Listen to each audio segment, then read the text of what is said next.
you doing, Alaka? How you doing? So, here's Guy on Carlos hanging out and just wandering the streets of some random city, pondering the news about the Queen. And is her ascendancy a sign of the times? Modern fiction? Only time will tell. But what's clear is that Aim's little nonsense has caused Guy a no small amount of inconvenience.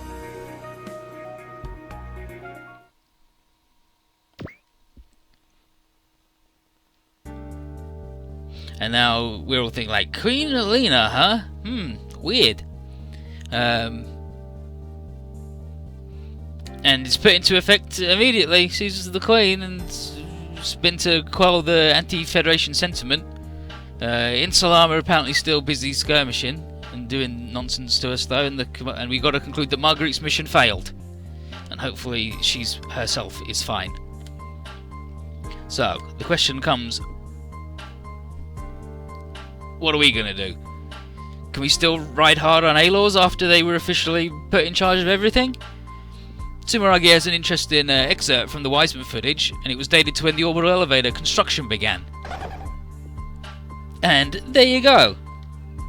There's Elgin Roddick, and they built that orbital elevator like 100 years ago, and he looks pretty much the same as he does now, despite that being 100 years ago.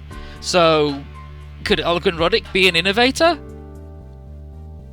It probably explains why the Federation is now under A-Law's control.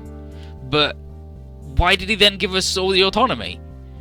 And well, until we meet him, we just won't know. And Jeffrey proposes that there could be a schism within the Innovators, just as there were within Celestial Being. But in that case, then maybe Elgin Roddick is already dead.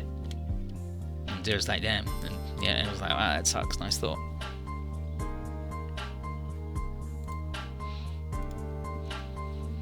But Jeffrey says,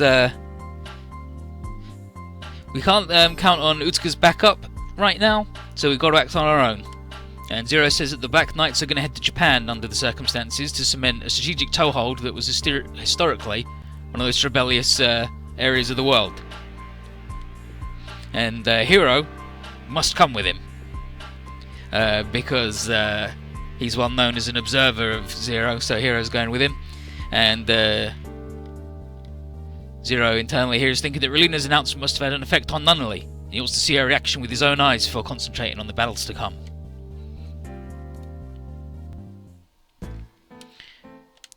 And Try is mad as hell at the ugly naked man that is Carlos and what he's doing, hanging out with Gaio and being a real shit.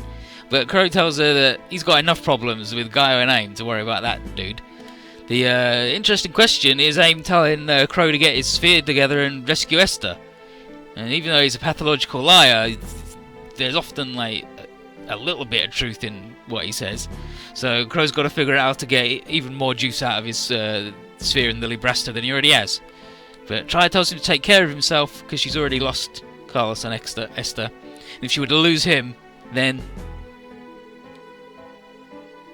who would keep the lab solvent? He's like, oh, jeez. And Crow's like, I thought you were going to start with the mushy stuff.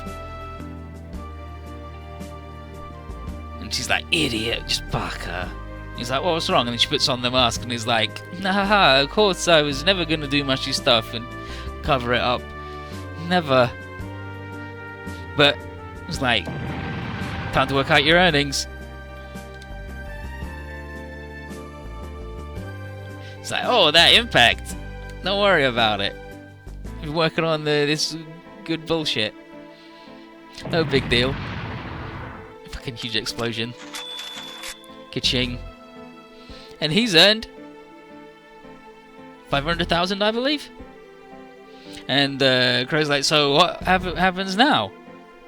And well, he either stays with Celestial Being and goes to the Dark Continent, or he picks up a little side job from Sumeragi and goes with the Black Knights to Area 11. And apparently she's promised to cover his breakfast expenses if he does do that.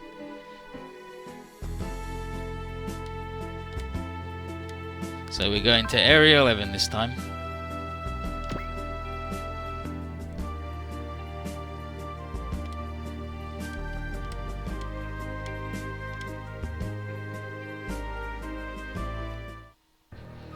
And here's Uther talking to Esther again, and locked Marguerite up, and she's like, "Nah." Doesn't seem too pleased with the decision to lock her up. And he's like, well, of course you are my enemy.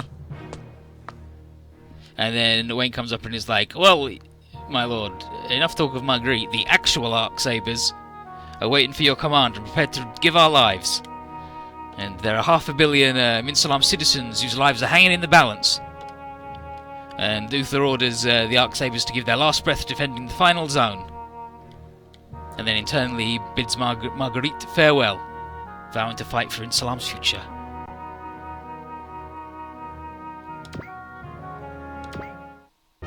No, Celestial Being didn't give it to Crow. That's just what he's earned from